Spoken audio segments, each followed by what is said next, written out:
So folks, thanks very much.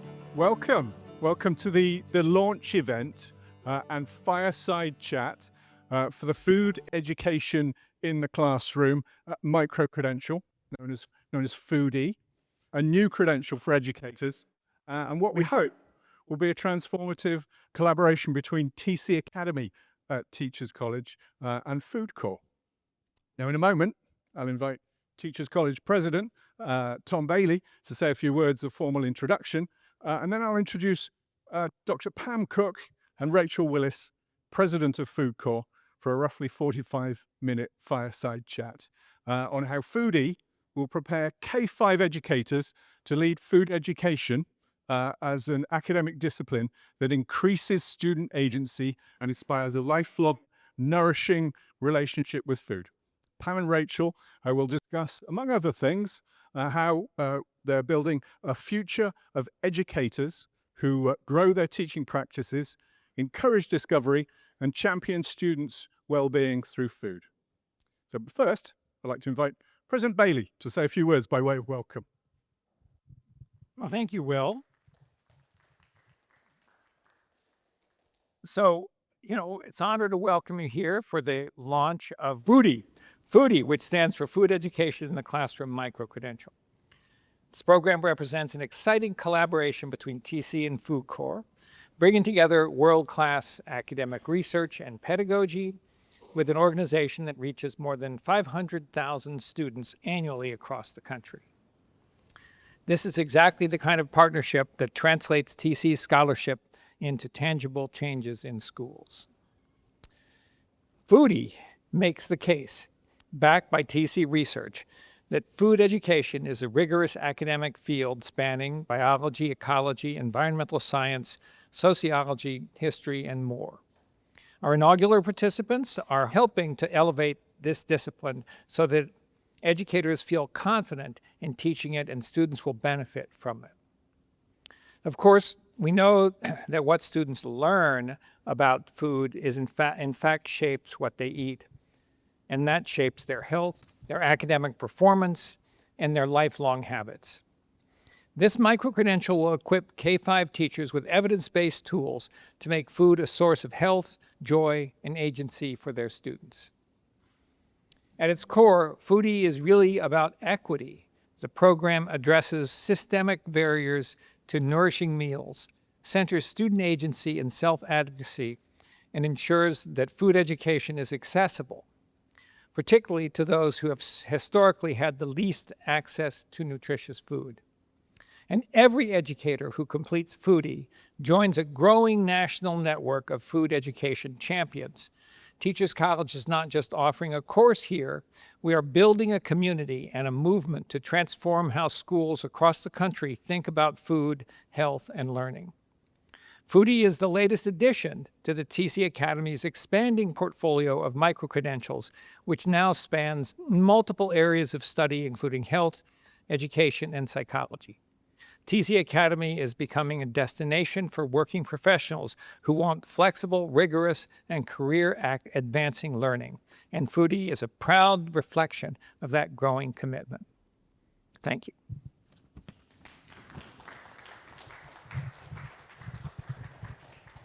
Thank you, Tom. I appreciate you joining us. So now I'd like to introduce our speakers for the fireside chat. Dr. Pam Koch is the Mary Swartz Rose Associate Professor of Nutrition and Education and the Faculty Director of the Laurie M. Tisch Center for Food Education and Policy in the Health Studies and Applied Education Psychology Department here at Teachers College. Pam conducts research with schools and communities to give people power to demand healthy, just, and sustainable food. She translates her research into curricula for school teachers, recommendations for policymakers, and resources for advocates. She's evaluated many school-based programs that improve school meals, create school gardens, conduct cooking sessions, and promote food justice. She teaches courses on the sustainability of the food system, social and psychological determinants of food choice, and the process of food and nutrition education, all done through a sustainability and equity lens.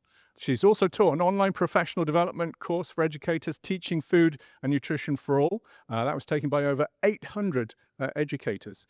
Her work contributes to increased access to nutritious, delicious, and sustainable food for all.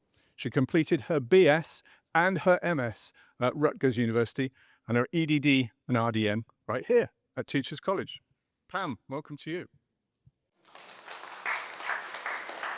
And now I'd like to welcome Rachel Willis, President of FoodCorps, where she serves as the primary internal leader driving impact and spearheading organizational culture. Prior to joining FoodCorps, Rachel founded Elevating Equity, an organization that supports education-based leaders in creating equitable environments.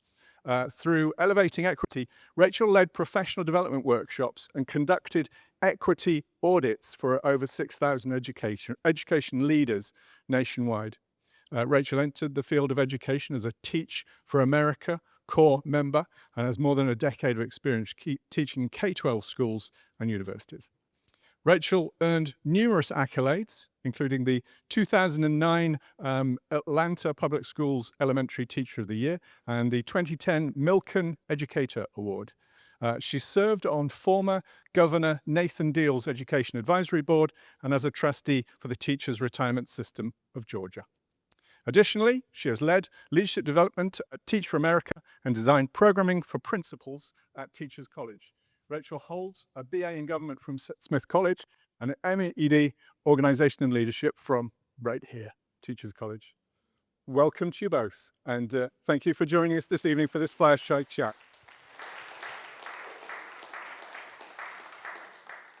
This course is for teachers to teach their children, their students about food. And one of the things that when I was teaching the professional development course before, I realized is that everyone needs to be in touch with their own relationship with food in order to teach others about food. And we can kind of all have a complicated relationship with food. So what I want to do now is have all of you think about the question that's the first question that the people who take this course will be thinking about. So maybe take a deep breath, relax a little bit. And this question comes from someone named June Jolie, who is a food ethnographer. And she developed a questionnaire called the Food Life Questionnaire to get people talking about food. So the question is, what is a food or flavor that brings you right back home? Take a second and think about that.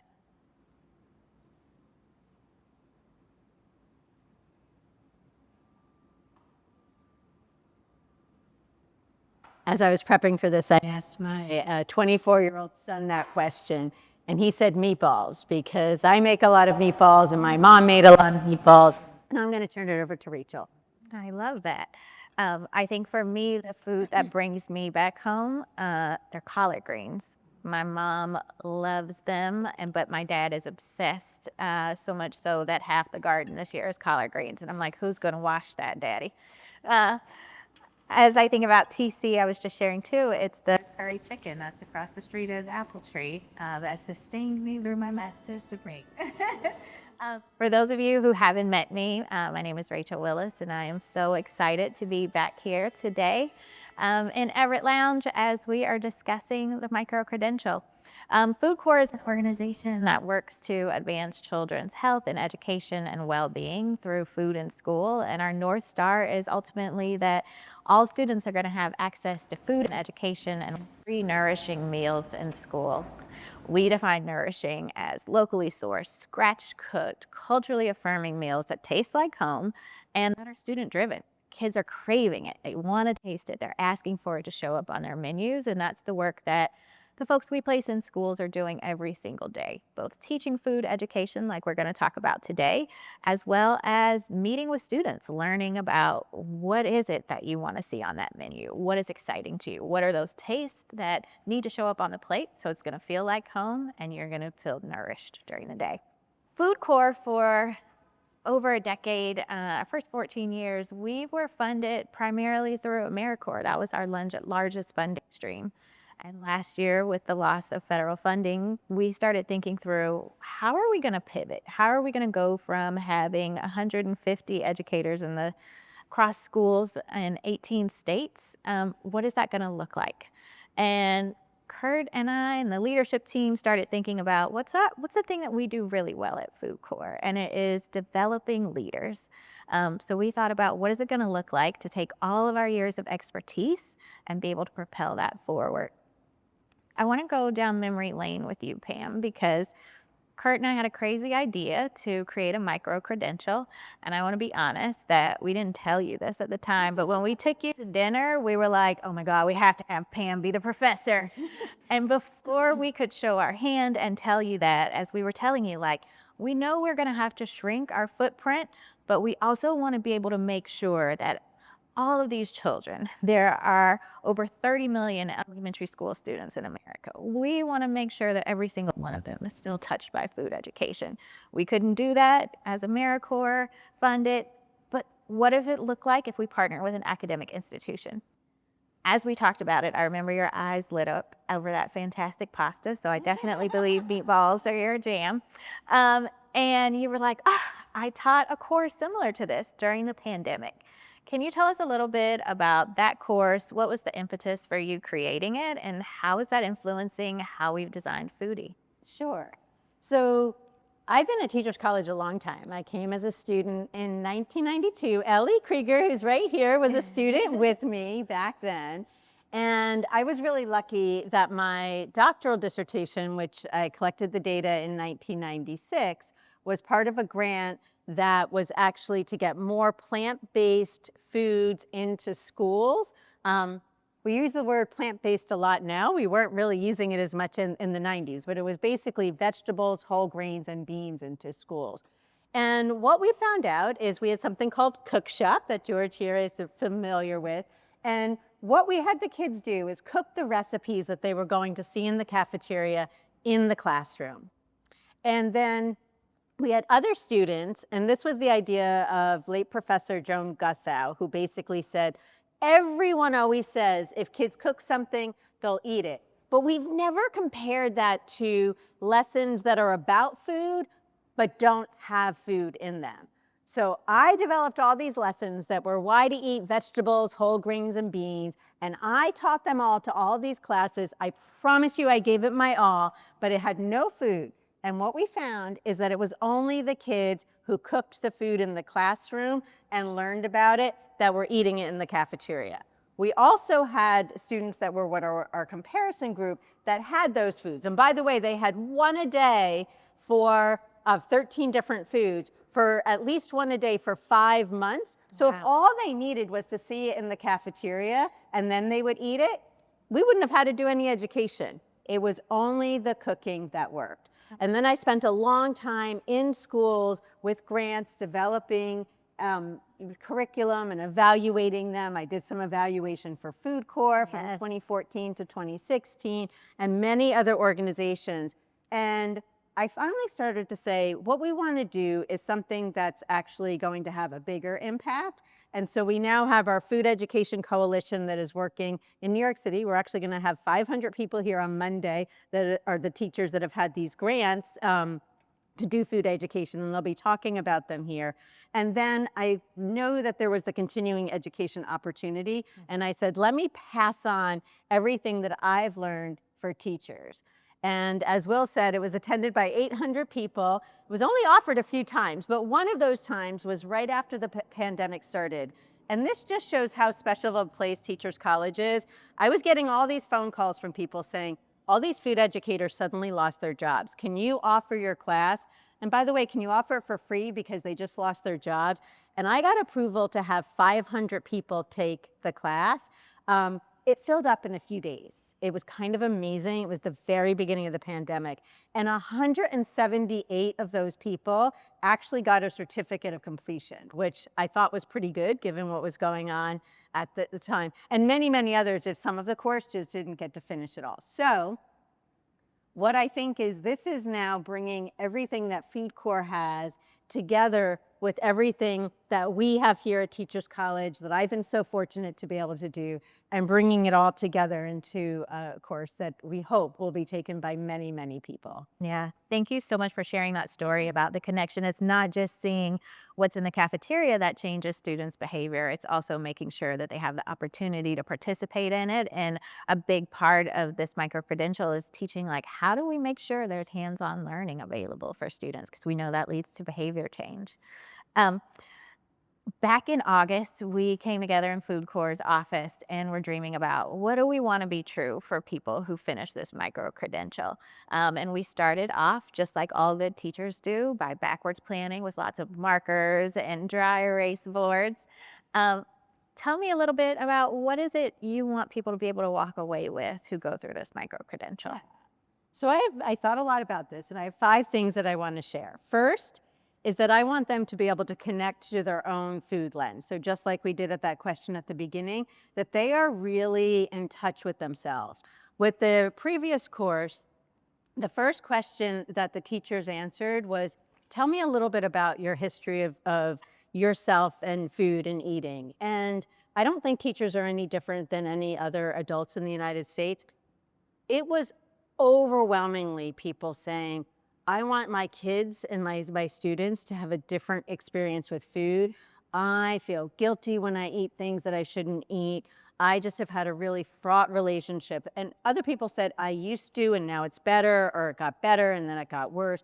And so I want them to be able to connect to food for themselves and hopefully be thinking about everything that they're learning, not only for their students, but also for themselves and their family.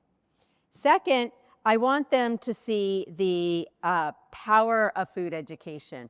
When kids are experiencing food, just like the Cook Shop program, they get connected to food. There has been so much research that has shown when there are experiences like gardening and cooking in schools, that kids feel more connected to school, that their attitude towards everything that they learn is better. They've actually found that if there's a day that a class gets to go to the school garden or cooking, that attendance tends to be higher on that day because that's something that the kids don't want to miss.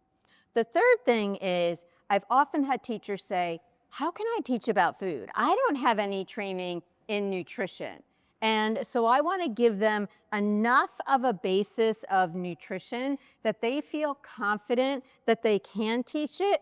And what we are teaching is basically mostly things that are about prevention and developing a healthy diet. The other thing that we'll make very clear to the teachers is if you have a student who has something like severe food or any food allergies, type 1 diabetes, celiac disease, Crohn's disease, all things that actually you have to be on a very specific diet, that's not the role of the teacher or the education that they're doing as part of general food education, that they should be in communication with whoever the health professional is in the school, maybe the child's health professional, as well as with the parents as well. And so then the fourth thing is that food education can connect to every single academic subject. We were filming today, part of what will be in the course, which was figuring out how teachers can actually connect food to English classes. So as they're teaching literacy, that they are connecting it with food. There's things you can connect to math. I had a teacher that once, with one of my curriculum, taught science and social studies to 6th graders, and she really got into the curriculum, and she said, you know, it's changed our social studies education tremendously, because it used to be when we got to the part about agriculture in a place that the kids just thought it oozed boredom. Those were her words. And she said now, whenever we start to study a new place, the kids are like, what's the climate like there? What kind of food grows there? When are we going to learn about their diet and their cuisine? And so it really changed everything that the kids saw about food. And then finally, the last thing is I hope that teachers get and see that foodie is part of a community. And Rachel's, I think, going to talk a little bit more later about the leadership, you already mentioned it, the leadership network that will be built through this. So that's what I hope teachers will get from this. I love that. And I love the way in which foodie helps people anchor it into their existing curriculum or even in some of those micro moments. Yeah. When I was a classroom teacher, I remember teaching, I was a 3rd grade teacher. So I taught a lesson on adjectives and I brought brought in a lot of different fruits and vegetables, and some of them were brand new to the kids, and they were like, what is this? And in addition to using creative adjectives, it also sparked an interest of like, can we taste it now? What is that going to look like? And it created that sense of like, where are other ways we can bring food into the classroom too? Can I just interject something? I was one time working with a 5th grade teacher, and we were doing tasting of food, and he said, okay, I need you all to come up with adjectives to describe the food that we're tasting. And he said, but they have to be 5-syllable adjectives. And I was like, I don't even know if I can think of one 5-syllable adjective. These kids were fabulous. They were like coming up with 5-syllable adjectives like you could not believe. That's It was amazing. amazing. I'm going to be thinking about that all night now. All right. So in Foodie, it is an asynchronous course. And so teachers will have the opportunity to log on, whether it is during a planning period or in the evenings or on the weekends. And there are going to be opportunities to hear from you and your lectures. And of course, there's going to be assignments that they have to complete in order to get the continuing education credits. I'm curious about, what are the other components of Foodie that most excite you and why?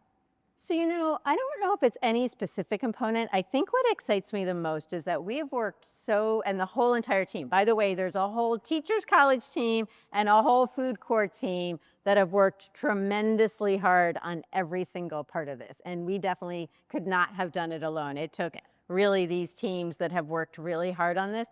What I'm most excited about is how it is going to have all of these components that integrate together. So as Rachel, you just said, my lectures as the professor and it are going to be the background and basically give everyone the foundation. But then there are also going to be luminary interviews with many different people in the field, like Alice Waters, who some of you may know, started a restaurant, Chez Panisse, in Berkeley, California, and also started Edible Schoolyard.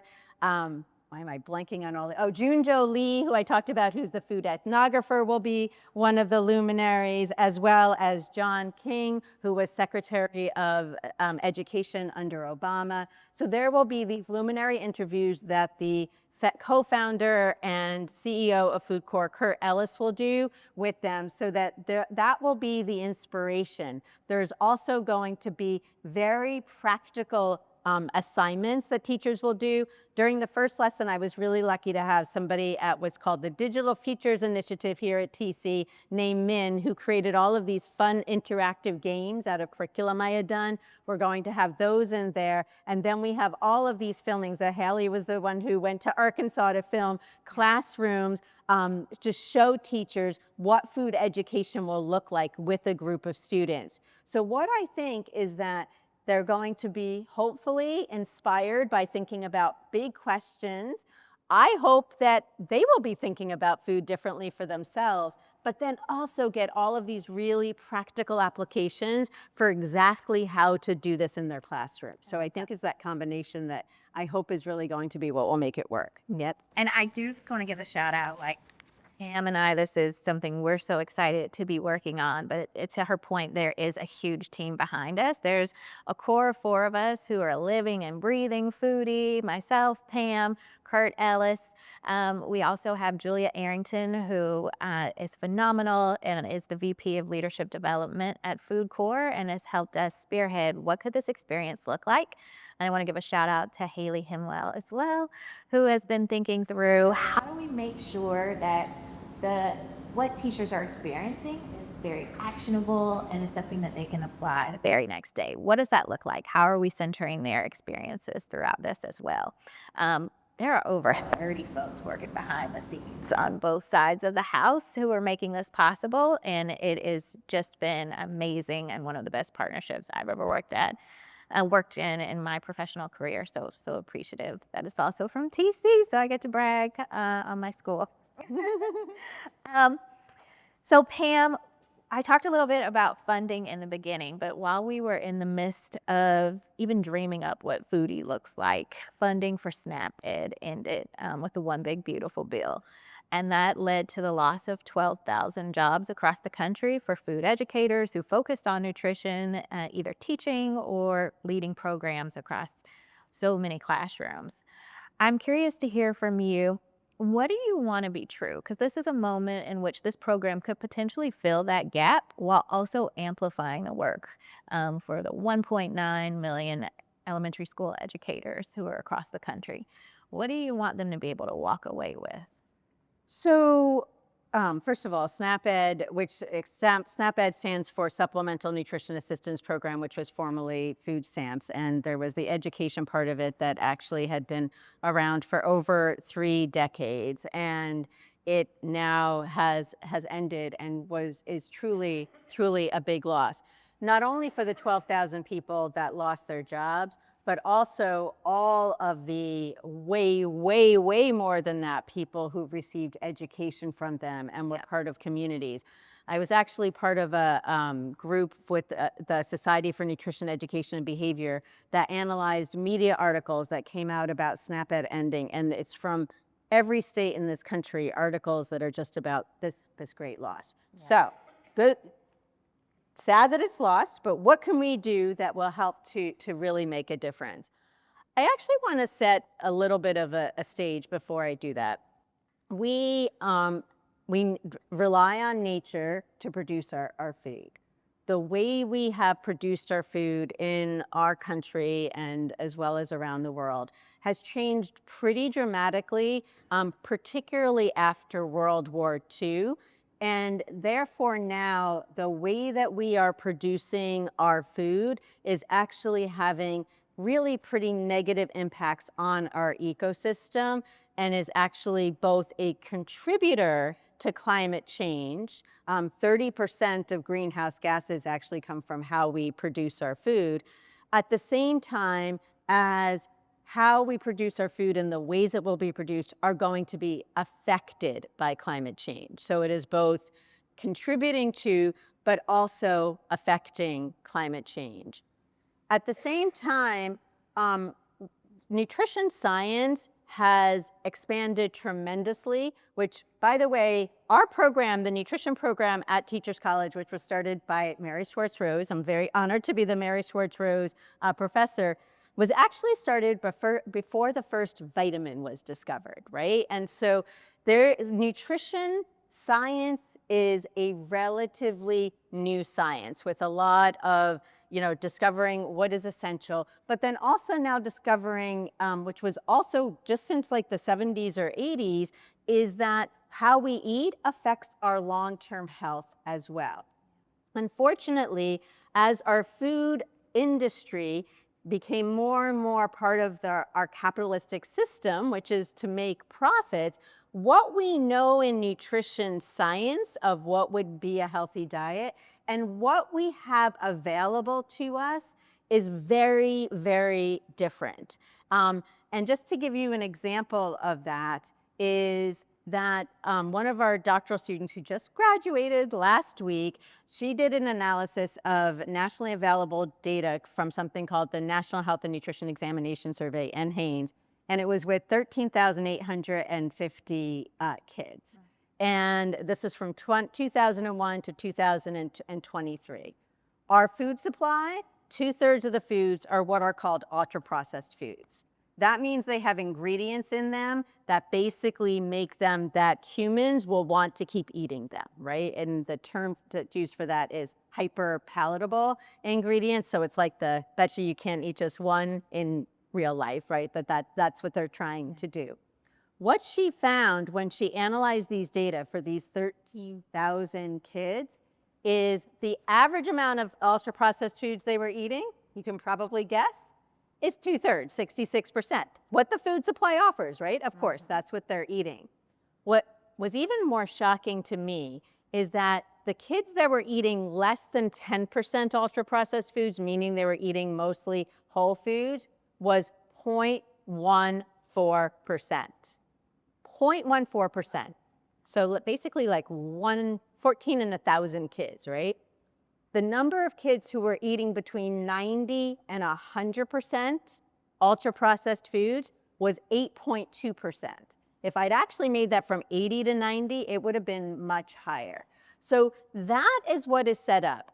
All of the research shows that if you have a higher percentage of ultra-processed foods, you have a higher likelihood of having metabolic diseases like type 2 diabetes and heart disease. So today's children are going to be tomorrow's adults that are going to face these ecological system crises that are going to make it harder to produce food, as well as increasing healthcare cost. Right now, and this is data from the United States Department of Agriculture, and I believe it's true, is that 90% of our healthcare costs are from diet-related chronic diseases. Wow. And that is predicted to get worse. So we need this education, and we need all kids to be able to learn about food, because we need them to be the citizens of tomorrow that can understand the food system and understand the health system to be the people that are going to make the changes that we need for our future.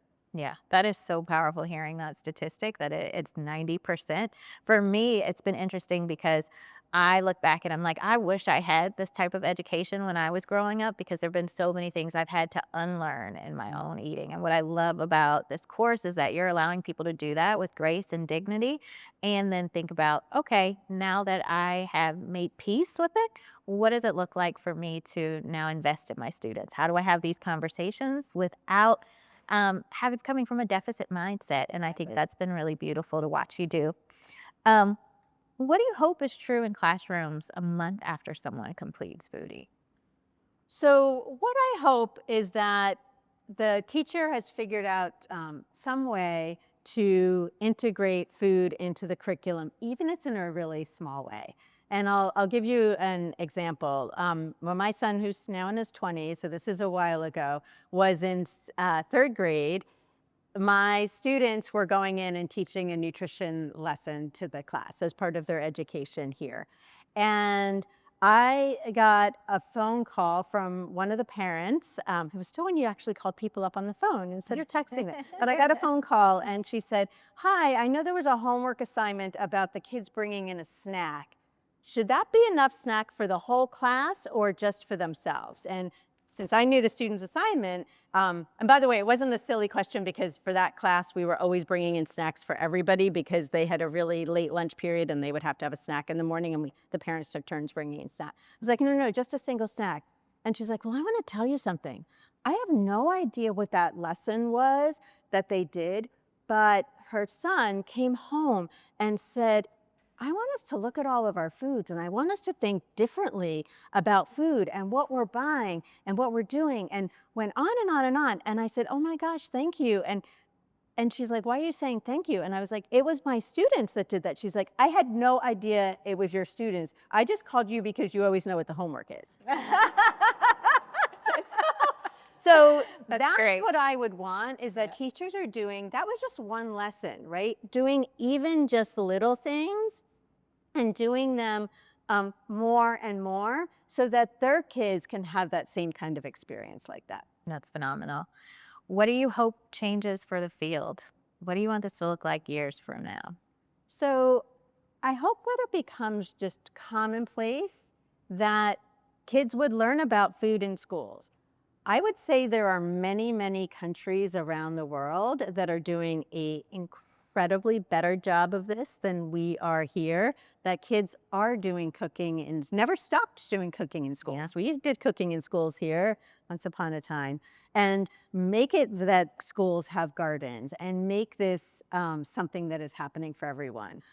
We are going to have, I think, both single teachers who just are interested in this course. And by the way, the course is $295. So we purposely priced it at a relatively low enough level that they could get a micro-credential for, maybe some teachers will do this on their own if they're interested. And then we hope that we'll also have some school districts that sign up many teachers to go to this. So one of the things that I hope is that when a single teacher in the school takes this course, that they go back and they're so excited about it that they pass it on to all the other teachers in the school. Because what I have found from all the schools that I have worked with is when a school takes this on and it becomes what the school does and the school's philosophy, and it is experienced for everyone. And I've had schools that have said, like, now we have like food related things that are like a rite of passage, right? Different kids in different age levels are doing different things. So by the time they've gone all the way through the school, they're getting all of these experiences. So I hope that it becomes more and more commonplace. I also would love if something like this became part of pre-service education that teachers get, so that teachers come into teaching and have this experience with food. Yeah, I think that would be phenomenal for this to just become embedded in how we're teaching and what that looks like as well. To your point, it does create such a strong sense of belonging for our students. And this is an opportunity for them to be able to share who they are, the foods that are at home for them, and be able to fill those moments. One of the components you talk about in the modules is active listening, and using that as a tool of equity. Can you talk to us about why that matters? Sure. So first of all, we all come in with different food experiences and different food cultures and backgrounds. In many, many, many classrooms, students will be from different food backgrounds and different cultures. And something that may be really common for one student is something that seems really different for another student, right?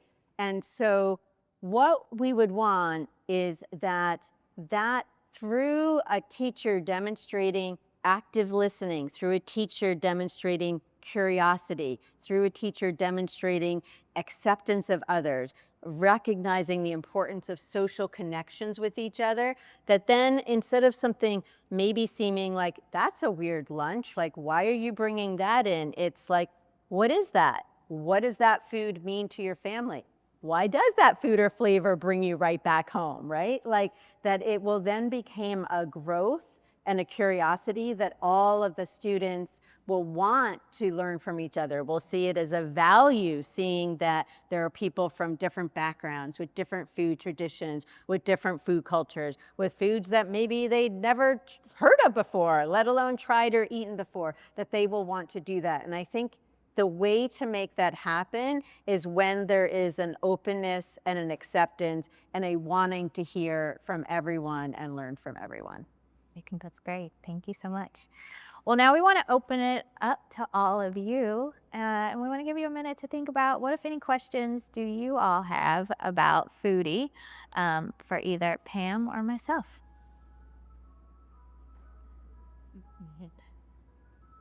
The ice cream truck wants to participate. So apropos to have the ice cream truck going by.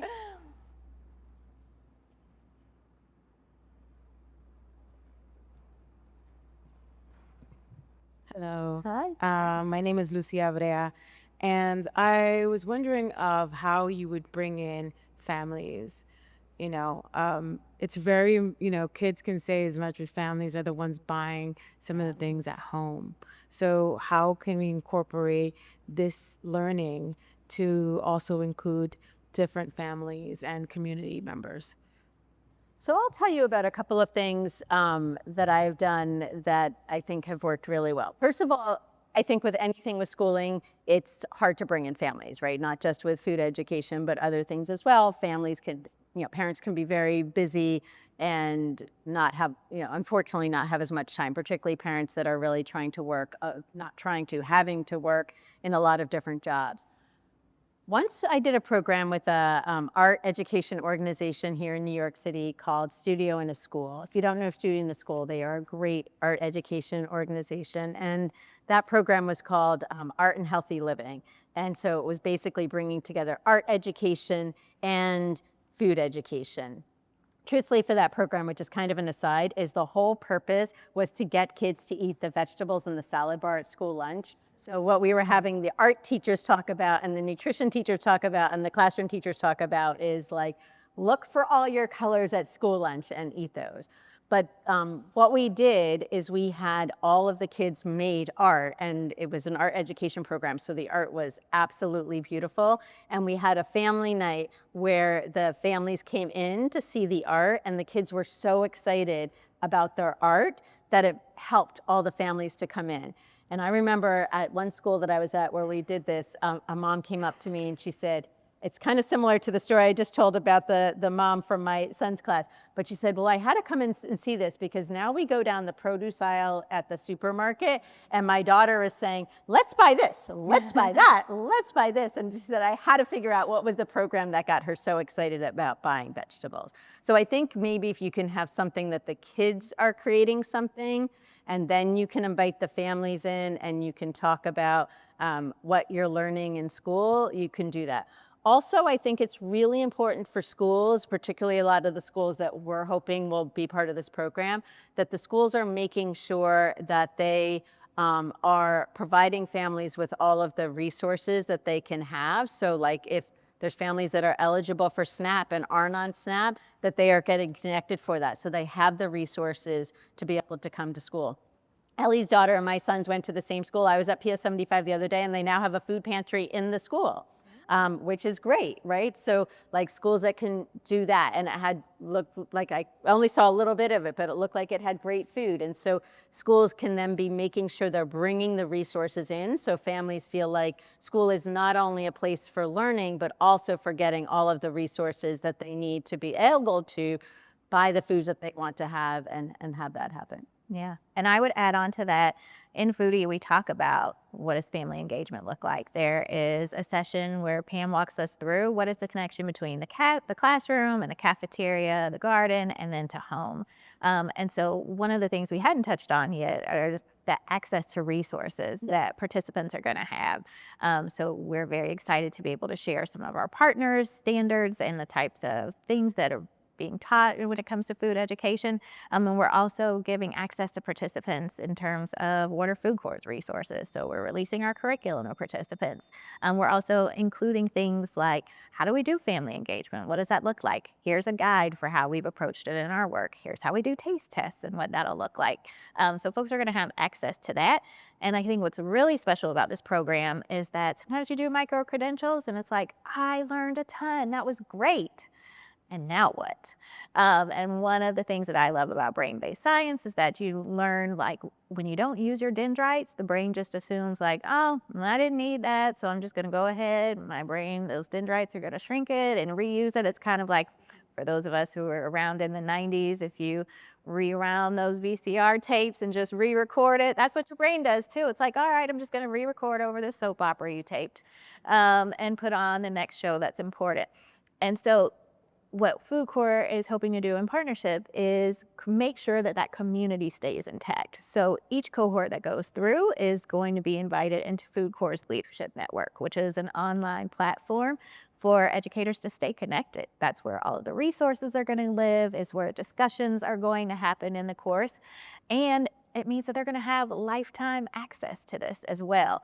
So yes, I'm taking this course. Maybe I'm starting July 13th and I'm going to be in the very first cohort.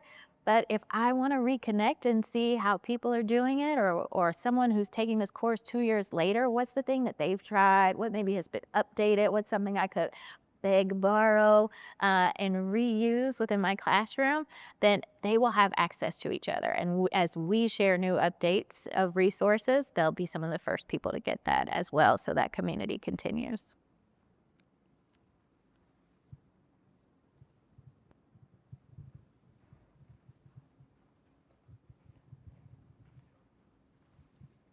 Hello, Hi. my name is Cesar Cortez.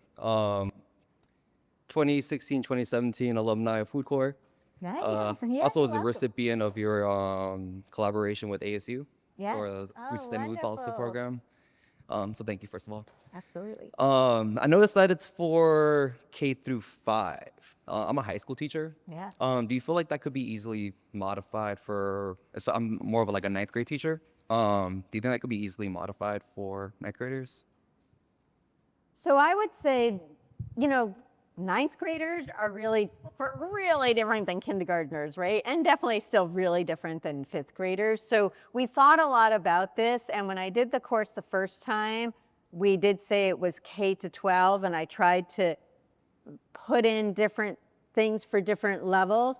And we actually really thought that what we want to do is do it really well for K to 5 teachers. We hope it will be successful. So then we can do another version that would be for secondary teachers and would be then really adapted to those needs. So I could definitely be in touch with you, and you could be in touch with Rachel too. We could give you a lot of resources for what you could do with your kids on food. I actually just talked to a teacher's college student who was connected to me by another way, who's in Queens and is doing this, Jen, you were on that email, doing this fabulous like June course for his students all about food. And he's put together a great model. It's actually 7th graders, but it's a really, really great model. So definitely we could give you some resources that you could use. Yeah. So 2 things I'm hearing from Pam. 1, coming soon. Will be our secondary version.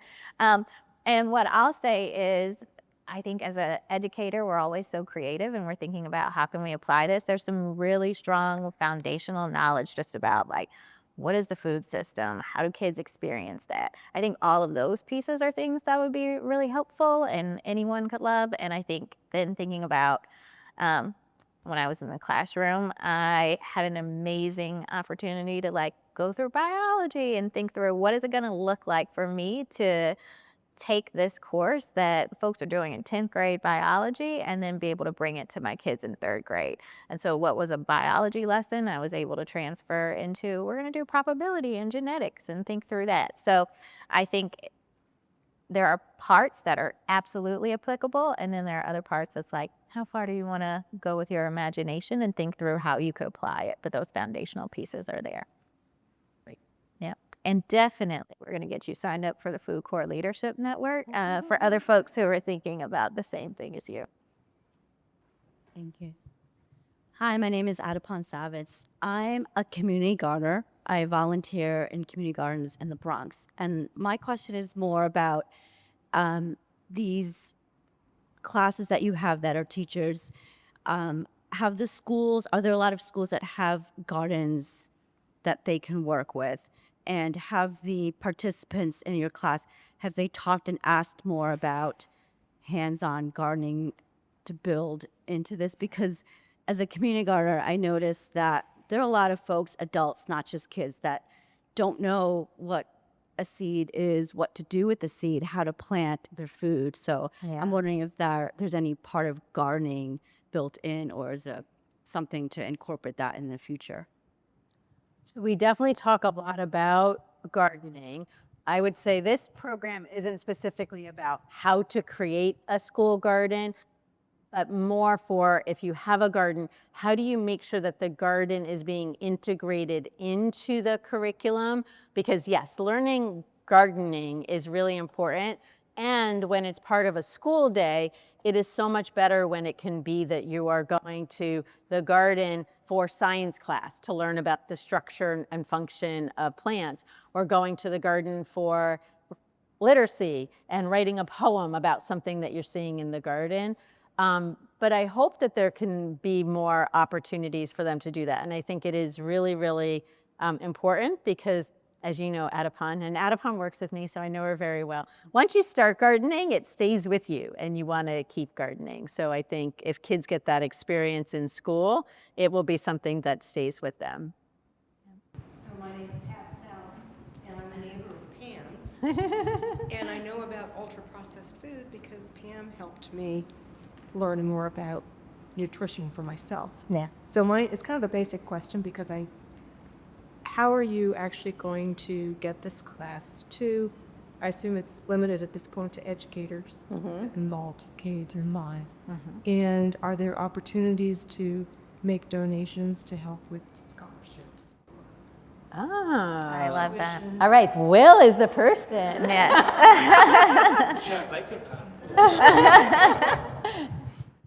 Yes, there definitely could be opportunity. As a matter of fact, we did that one time when I did the course the first time with an organization that's based out of the San Francisco Bay Area called Center for Eco-Literacy, and they gave some scholarships for the course.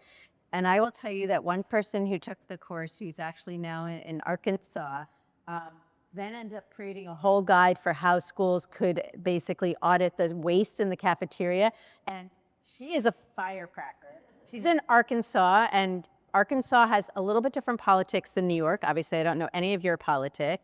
But basically, she said, oh, I want to do this thing about school waste. And so she went to the USDA and she said, you run school meals.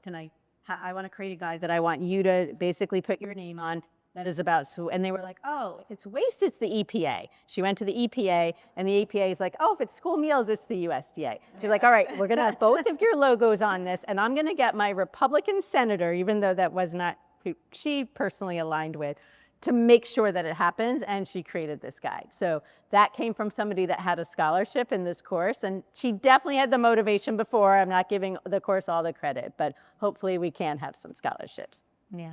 And I will say this partnership has been possible through a lot of sponsors and folks who have similar sentiments as you, wanting to see this be able to scale and supporting FoodCorps and the work that we do, whether it's through restricted funding, saying like, this has got to go to Foodie, and as we develop this, or just offering it through operational support. Well, if we don't have any more questions, we can certainly have the rest of the food and social act. And I want to end with two quotes. One is from Joan Gussow. Joan Gussow was a professor here and taught our nutritional ecology course from 1970 until 2021. And she actually died just over a year ago in March of 2025. And this quote she wrote in 1980. Teaching food and nutrition might be viewed as the single most important educational activity of a society. If persons do not learn to obtain and consume food so as to sustain themselves and their dependents, all other learnings are irrelevant. Yeah. And then the second one is from Marcus Weaver Hightower, and he is an educational researcher who's done a lot related to school lunch.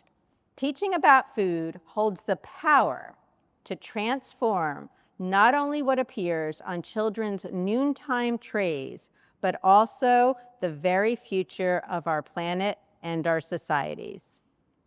So hopefully, that's what Foodie will do, is transform the very futures of our planet and our society.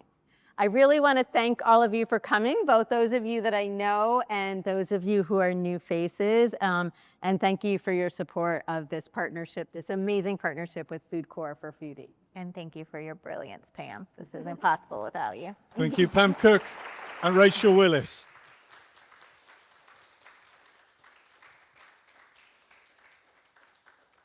Thank you for a very educational, informative fireside chat. And thank you to you for coming this evening. Please do stay, connect and have a chat, find out more about food and nutrition. And there's food at the back to help you to do that.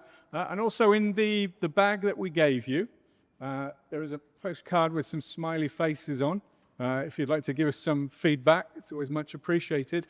And you'll also find a postcard with a QR code on it as well, which will give you more details about the Foodie Microcredential. Well, once again, thank you very much for coming this evening. We appreciate it. Thank you.